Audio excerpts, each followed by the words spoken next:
Pastor Me, Young D, EC, FTP, don't like get us forever triple. This is a song for God. In everything we do, His presence is always seen. He helps us in everything.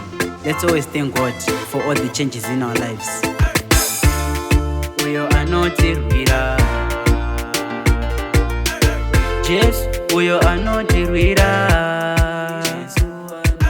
Jesu ngatende uyo Anotirwira, Jesu Anotirwira. Nekuda kwake miedzo yese takunda, akatichengeta kubva tiri vana, iye zvino takura.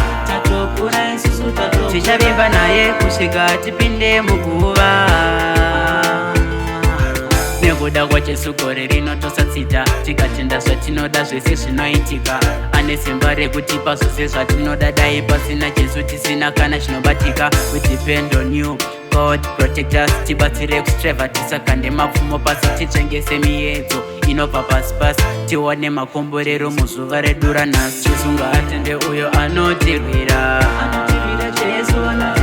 nekuda kwake miedzo yese takunda, akatichengeta kubva tiri vana, iye zvino takura.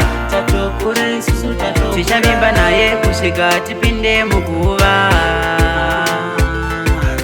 Akatisimudza kubva muuruva, akatiita zvese zvataida kuva. Tichamunamata kusvika muguva, hama ngatinamate yatopera nguva.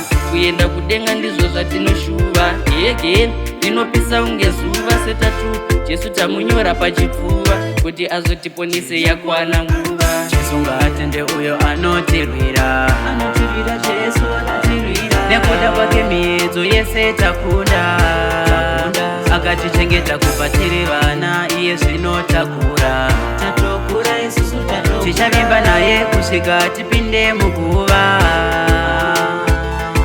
Pazuva richibuda kusvika parinorereka, rumbidzwai Jesu nekuti makatendeka. Munoti kamfuta pese patinonetseka, tikatenda kwamuri zvinhu zvese zvinoendeka. Munotivhenekera kana tawirwa nedarkness, munguva yekusuwa munounza happiness. Nekuda kwenyasha dzenyu tatoseta pesi. We thank you Jesus for your amazing grace.